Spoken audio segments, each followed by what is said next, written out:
Can you guys see my screen?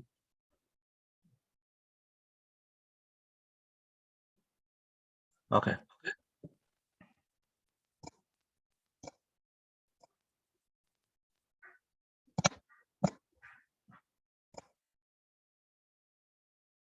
Okay. My voice is also okay.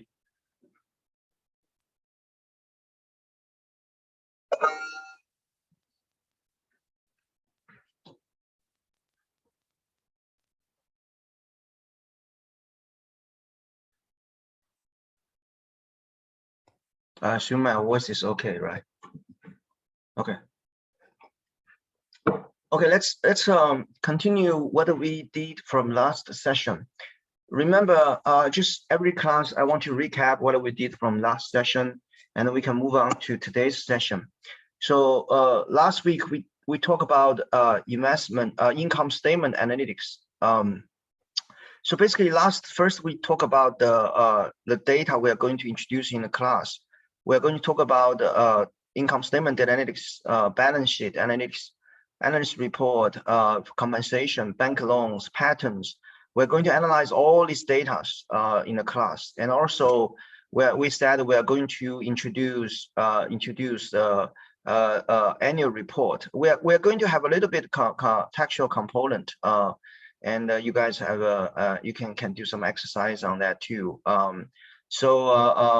Yeah, I said you guys can do this is all the data we are going to cover in the class. And I also mentioned the way our class is different from statistics and computer science is we are not just purely focused on the regressions.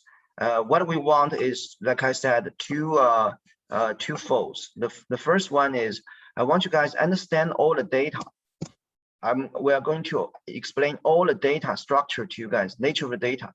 That's for finance students. That's what you guys need to understand the data. And the second thing is you need to know how to use the data to help investors, to help managers. So that's the two big questions I want you guys keep in mind. You can differentiate yourself from computer science or statistics students. You know, a lot of hedge funds, investment company, when they hire students, actually they don't care too much about major. Sometimes they hire finance, they hire physics, they hire computer science, they hire the statistics. The reason is because they believe they can train students within 3 months with the institutional knowledge about finance, about the data, about everything. As long as the students have very strong quant background, program skills, they believe that students who has reasonable programming skills, they can learn finance in 3 months, and then they can become a quant support. And I actually believe there's much more complicated material in 3 months to train computer science or statistics students with finance background. That's why for this whole class, I want you guys to understand the nature of each data set and also understand what questions, what kind of information you can extract from the data, and also understand how you use the data to help investors and managers. And then once you know that, you are different from just normal statistics or computer science students who have strong background, because you have the institutional background here, you know the data, you know how to design research, you know how to predict the stock returns, you know how help managers. So that's how you see the structure of the class, how we different from the traditional data analytics class. So let's take an example of what we did the last time. When we talk about income statement, we did several things.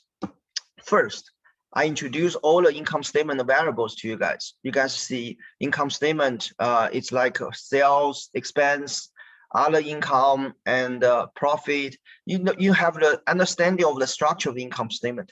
That's what I was talking about, the nature of the data. And also I talk about how exactly you can use income statement to predict future stock price, to predict future stock returns to help investors. I gave you guys 2 examples. Just want to recap the 2 examples very quickly. The first example I said, instead of look at the bottom line of earnings, you have to look at the decomposition of the earnings. So for example, if one company, company A and company B both have $10 earnings, but company A $8 is from primary business, $2 is from side business, like investment in stocks. The other company is also $10, but $6 is from primary business, $4 is side business. We would prefer the company who have the major income from primary business.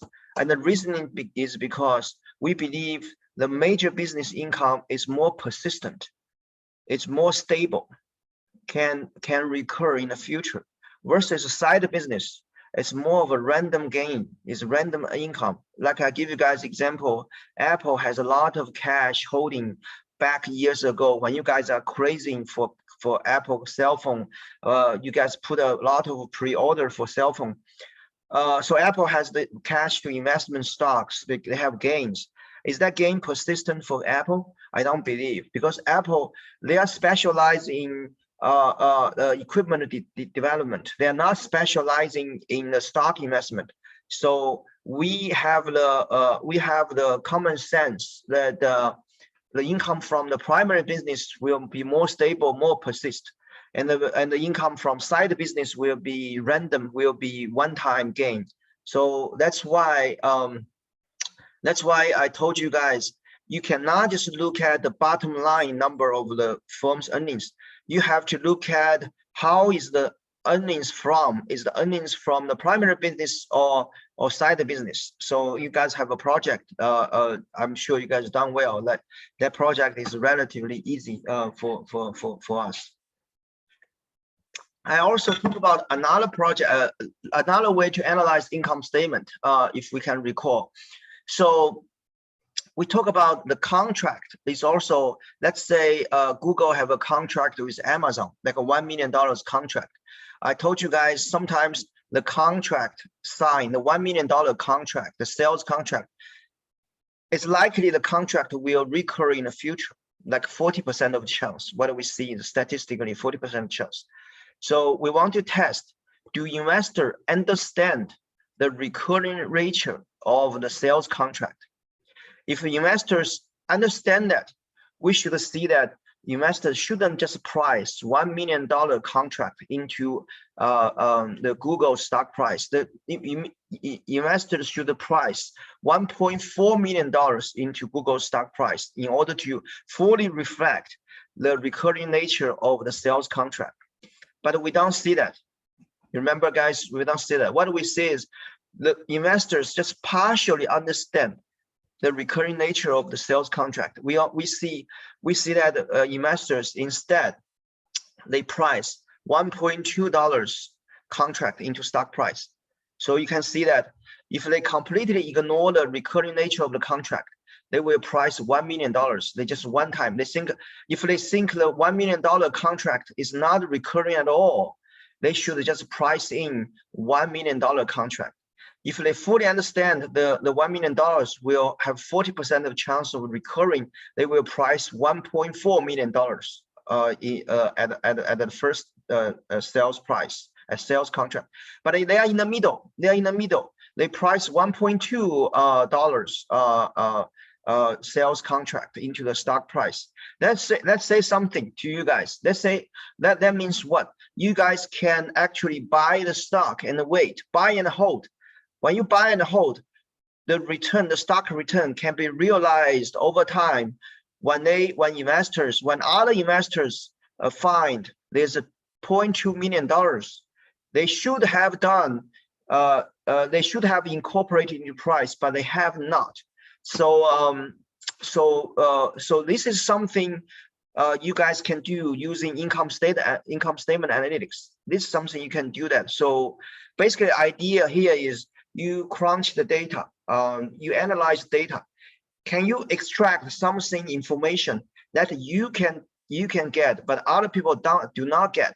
That's the idea. So for example, like the example I told you guys, you can get the information that the sales contract will have 40% of chance of recurring.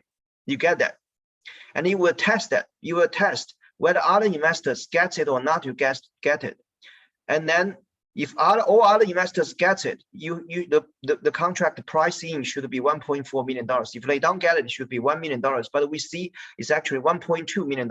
That gives you the trading strategy, which you can buy the stocks, buy and hold until the $0.2 million the contract value is priced into the stock price of the Google.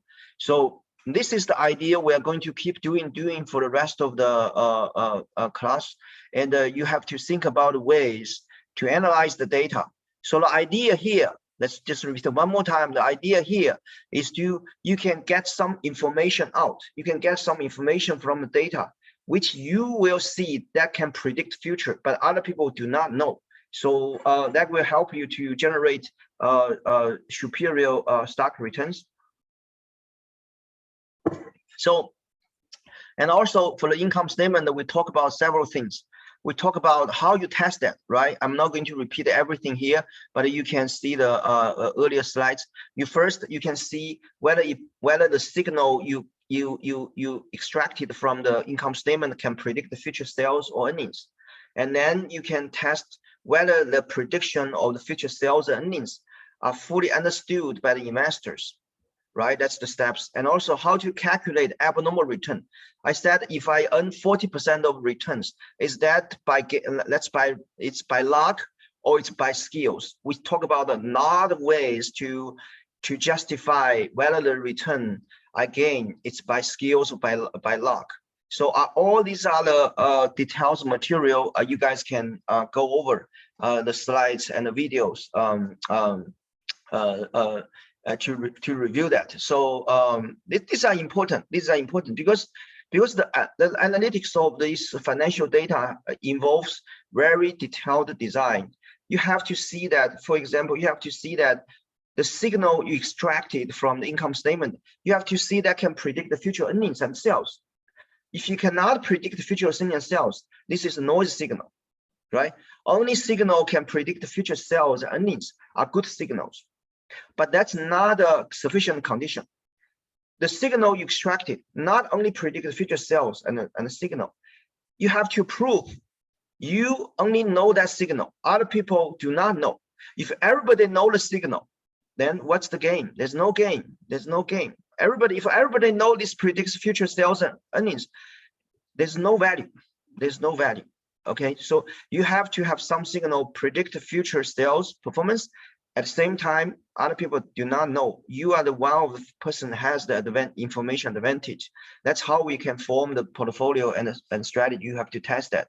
And also you have to test the return is not by risk, by skills. We talk about the declining pattern. We talk about shorter windows. We talk about risk adjusted factors. We talk about a lot of things. Okay, so that's something you guys can go over and review the details. So today we are going to do the balance sheet. The balance sheet is another important data source for you guys to have the to learn about to predict future returns. So basically we will for the rest of sessions we'll go over each data one by one. We'll talk about the nature of the data.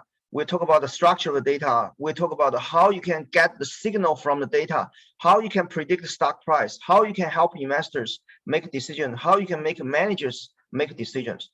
So we will do this one by one, and you guys can understand how to use the data for investors and for managers. So let's look at the very simple way of the balance sheet. So balance sheet. So this is a very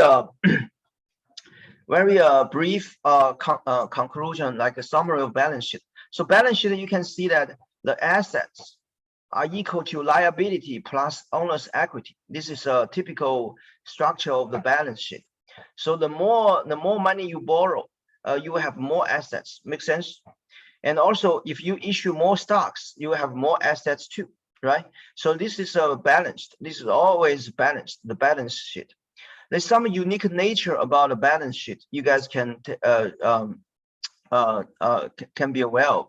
The first thing you should be aware of is the balance sheet is not perfect.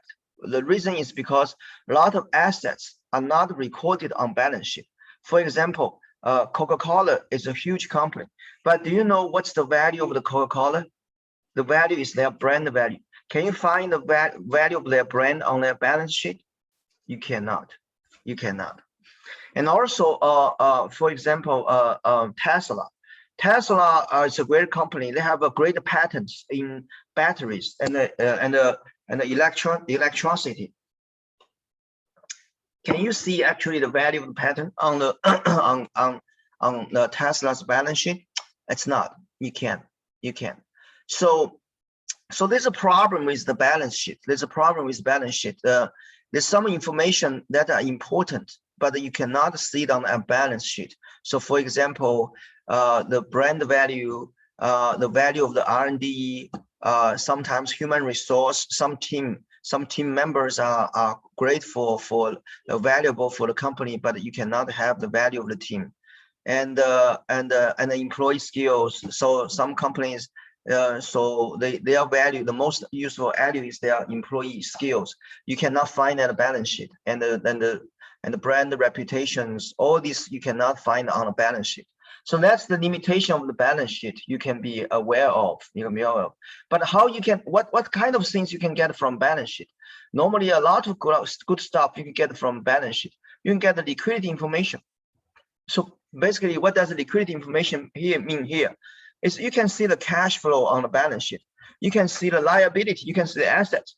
So you can see the company's ability to pay back loans and debts. That makes sense? So basically, if you see that the company has very little loans, liability, but has a lot of cash, so you know the company has good liquidity. The company can pay back loans in a short time. You can also easily find some company will have difficulty paying back loans, paying back cash flows. And so balance sheet has limitation. Balance sheet also has good use for you guys. You guys can use the balance sheet to analyze that, to see whether the firm has enough cash flow to pay back loans, have enough cash flow for investment. So it has use for this. You have limitations. I want you guys to be aware of both sides and want to use that balance sheet in a creative way to help investors and help managers. And another thing is on the balance sheet, there's debates on the balance sheet is the value of the assets. So for example, let's say if I purchase the building, not just building, if I have a building on my balance sheet, how do you evaluate? How do I put the value of the building on my balance sheet? That's also another important debate for the balance sheet. So the rule we have is if the assets have a market value, we will use the market value for the value on the balance sheet, particularly for the stocks or the stuff. But sometimes there's some assets we don't have value. So for example, I have very unique building. The building has no market value because there's no trade on the building. So how we do so? So in that case, what we do is you have to find a building which is similar to the building you have on your book, and then you find the price of that similar building and use the price of similar building as your value. That's another way you can evaluate your assets. And the third way, if you, let's say if I have a building, the building is completely unique. You cannot even find any similar building in the neighborhood. What do? And then you will calculate, you will assume you rent out the building. If you rent out the building, you have the cash flow, you have the rent income. And you estimate all the rent income. What do? You discount all the rent income back to the present. You can get the present value of the rent income. That will be the value of the building. Okay, so this is something you should understand. Sometimes how the value of the assets are determined on the balance sheet, and there's a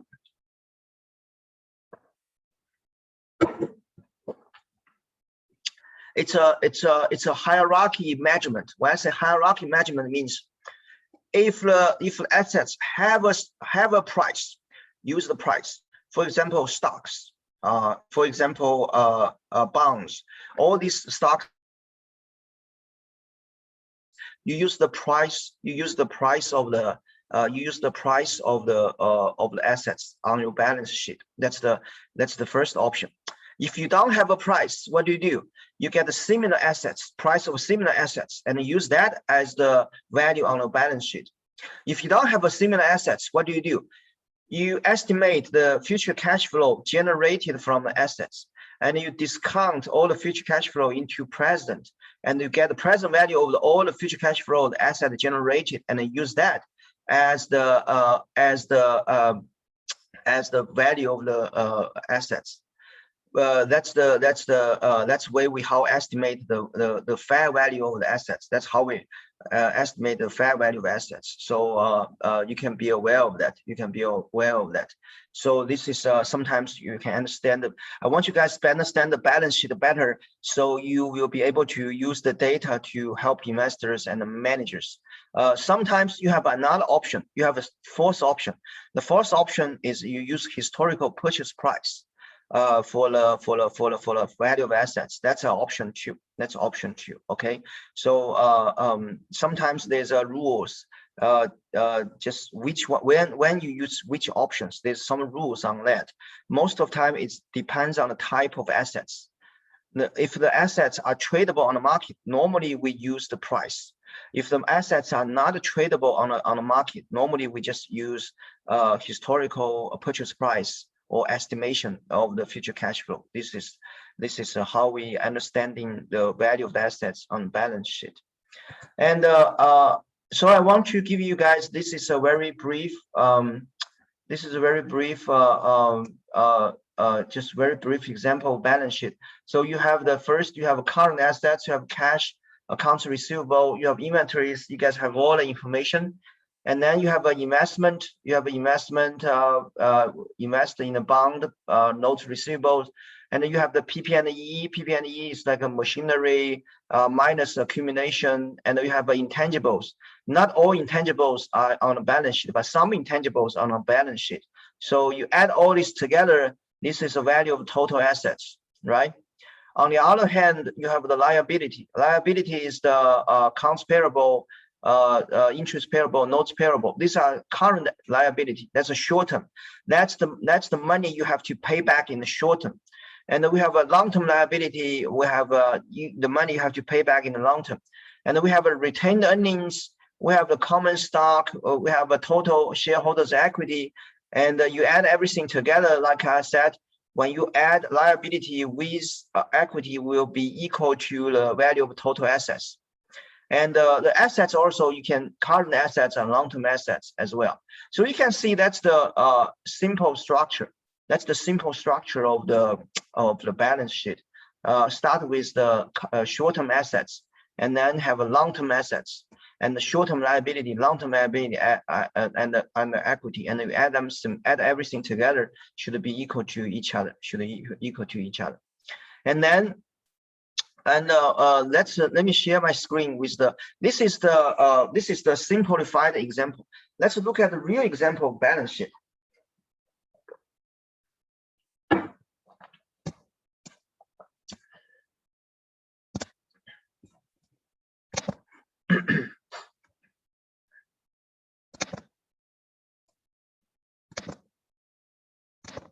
Can you guys see the Excel file?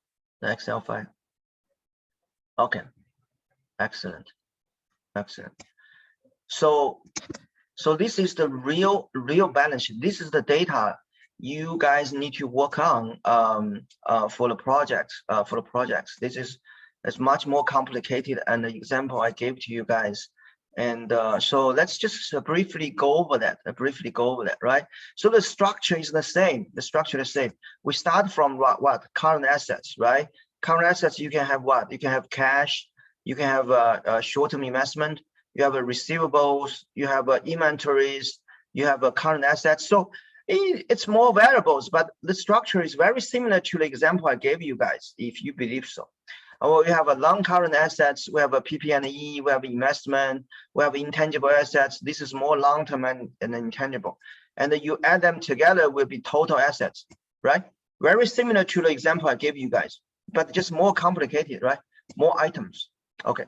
And then what you have is you have a current liability. You have more like a debt in current liability, current stuff. So this is the money you have to pay back in the short term. This is the money you have to pay back in the short term. And then long-term liability. This is the this is the money you have to pay back in the long term. So this is liability. And we also have a tax liability and stuff. And then go over downstairs here, you have the shareholders equity. This is the value of the shareholders equity. You have the preferred stocks, you have a common shares, you have the treasury stocks, you have shareholders equity, and blah blah blah blah. You have all the other together. Let me go over several concepts with you guys in case you guys are confused. Let's take an example. What is treasury stocks? Okay, this is some ideas. Like if you don't understand this, how can you do data analytics on this? This is my point. Like if you just know the programming, we can have a statistical and computer science students do all the data analytics. But you need to understand the meaning of the variables in order to be able to analyze the variable, help investors. So what is treasury stocks? Treasury stocks means the company purchase stocks back from the stock market. So for example, if I'm a Microsoft, I want to purchase $1 million stock back from the market. I want to save it as a treasury. So that's treasury stocks. The company kind of purchase stocks back from the market. And if they do that, there will be treasury stocks for Microsoft. So this is some concept you guys can, if you Google it, will be very easy, right? Google it. What is retained earnings, right? Retained earnings is what? It's the cumulative profit of the company since start of the business. So let's say if I start my business for 10 years, the past 10 years profit, if you add them together, that's retained earnings, right? That's retained earnings. And also, this is common stock, this is preferred stock, this is a very easy concept. Deferred revenue. So what is deferred revenue, right? Deferred revenue, long term and the short term. So one example of deferred revenue is, so for example, if company, let's say you guys are crazy about Apple, you put a lot of pre-order about iPhones. So iPhone get your money. iPhone get your money, your payment about your iPhone payments, but you haven't received the iPhone product. So that's deferred revenue for the company. So basically, company gets your money, gets customers' money, but the company has not delivered their product to you. In that case, that's deferred revenue. Okay, so does it make sense? Does it make sense? So basically, you guys pay the company in advance. The company gets your money, but company have not paid you product. In that case, the money the company received will be deferred revenue. And this is all these concepts you guys can, we will not go over them in details because for each concept you can just Google it, and pretty straightforward. And also you can so accounts payable, accounts receivable, these are all simple concepts, right? So for example, that the debt in long-term debt due to 1 year. So what does that mean? That means sometimes you see, can you guys see my mouse? Can you guys see the mouse? Okay. So sometimes the debt is due to 2 years, 3 years, 4 years, 5 years. Sometimes you have the long-term debt, but you see the debt which is due in 2 years, next year, you will be due in 1 year. Does it make sense? So if that's the case, the long-term debt will become short-term debt because time changes, right? So 4 years later, the debt due in 5 years will become short-term because after 4 years, the debt due in 5 years will be due in 1 year. In that case, the debt will moving from the long-term debt into short-term debt. So this is a rolling process. You guys see that? This is a rolling process. The debt due in 2 years, 3 years will become short-term debt as the time goes. So and also a lot of assets, goodwill. What is goodwill? I mean, you guys should be able to understand that PVE. This is very simple concept, and we have inventories, we have receivables, income, cash. These are easy stuff. Okay, so one message I want to send out is, why don't you guys look at a real example like Microsoft and Apple, to look at their balance sheet, trying to understand each of the items.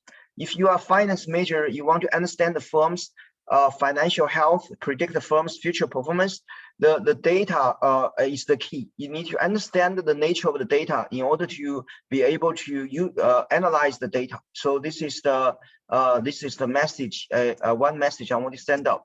And this is an annual balance sheet. There's a quarterly balance sheet as well, right? The quarterly balance sheet, you can see that it pretty much is the same. The only difference is what? This is quarterly based, and here is annual based. Does it make sense? So this is annual based. Everything is annual based. This is quarterly based. So that's the difference between a quarterly balance sheet and an annual balance sheet. And we talked about the income statement last time, right? We talked about income statement. For income statement, you can easily do the sales, revenue, expense, and income statement has quarterly and annual as well. And you also have cash flow as well, has cash flow. So we're not going to cover any cash flow in the class, but you can just work on your own. You can look at the cash flow. I think this example is online. If not, I think Sharon can upload. So you can look at all these examples to understand the nature of the data and think about how to use the data, to predict the future stock price. Think about your own ways. So to summarize, how many variables we have? Together, we have about 250 variables available from this data set. So the idea here is how we can use these 250 variables to help investors, to help managers. Let's go back to the PowerPoint slides. Can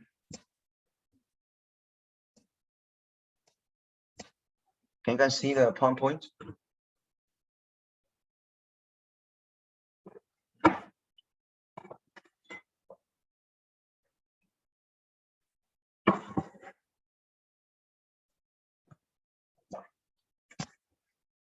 Okay, excellent. Thank you, Nanxing, and thank you, Connie. I saw you guys nodding, so I know you guys can see my screen, and my voice is good, right? Okay, good. Thank you, Hong Tu. Okay, so we have about like 250 variables. You can analyze. It's too much information, right? So it's too much information for you. So how we are going to do that? So today's class and the Wednesday's class, we're going to talk about several examples. So we're going to talk about how Cooper used balance sheet information to predict the stock price.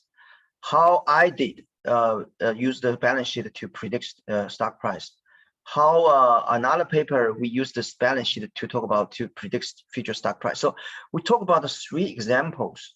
How we use the 250 variables, how we combine them together and analyze them to predict future stock price. This is the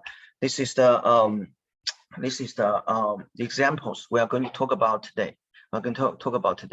So so one thing I want you guys be aware of is one thing I want you to be aware of is so this is we are not just talking about the examples. I want you guys think about your own ways to use the data. Okay, we have a final project.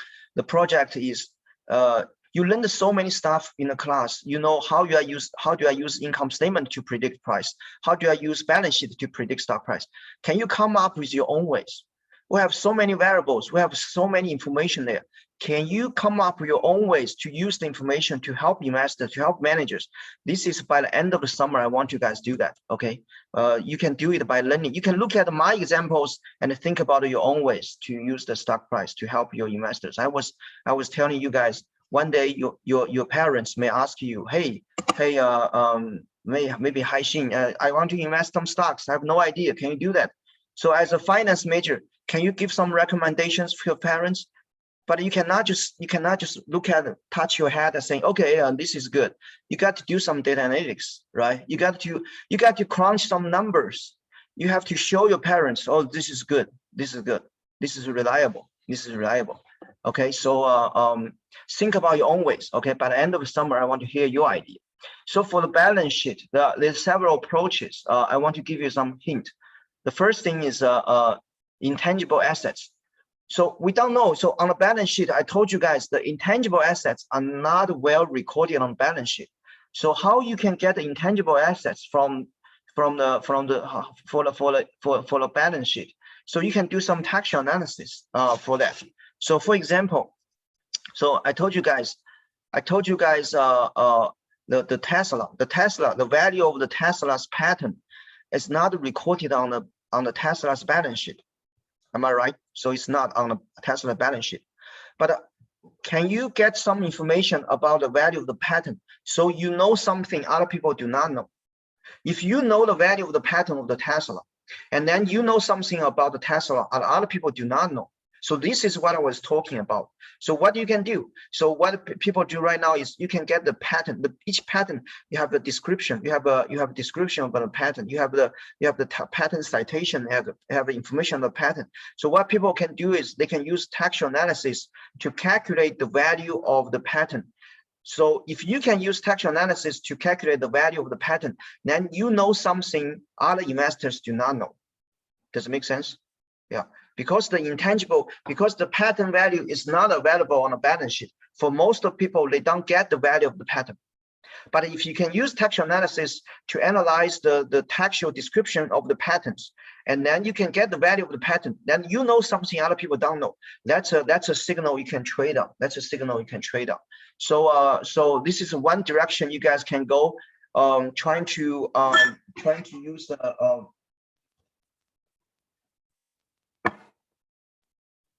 so you can use the limitation of the balance sheet to predict the returns.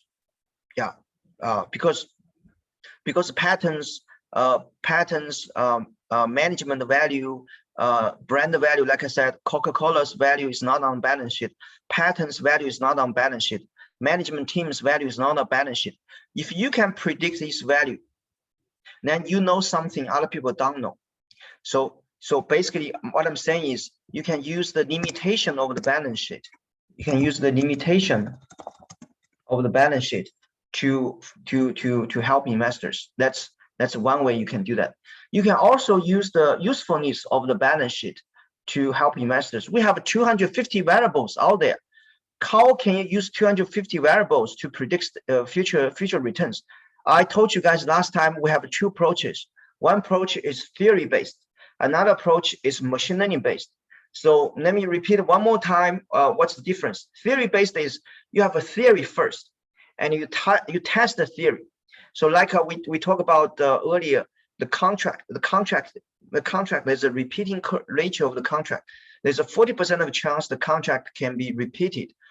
That's your theory, and you test if that's really true. And you also test, do investors also know that information? So you have the theory first and you test it.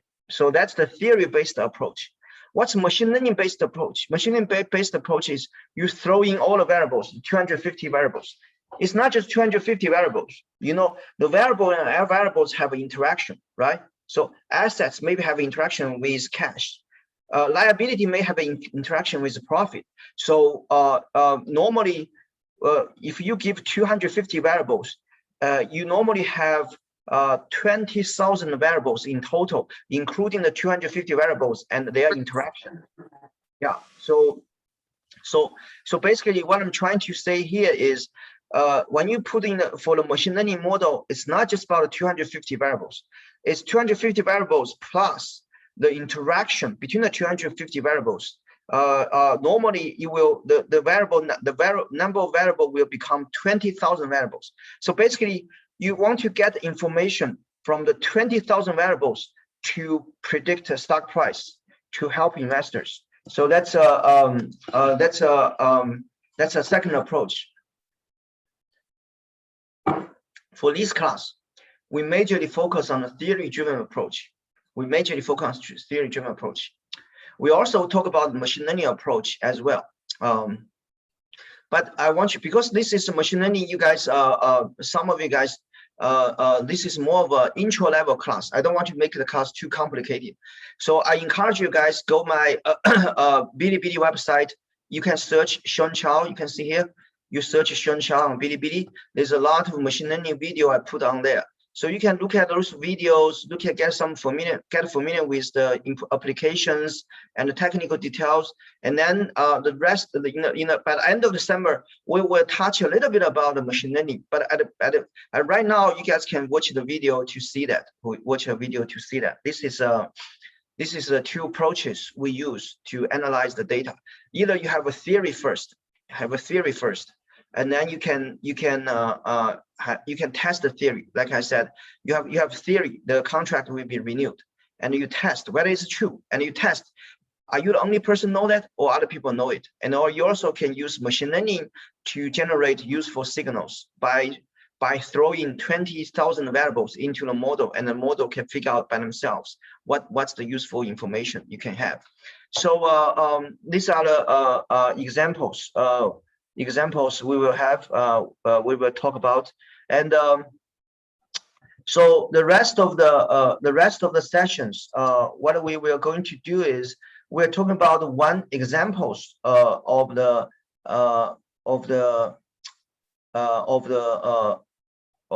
balance sheet. So I will tell you the first example is from this paper.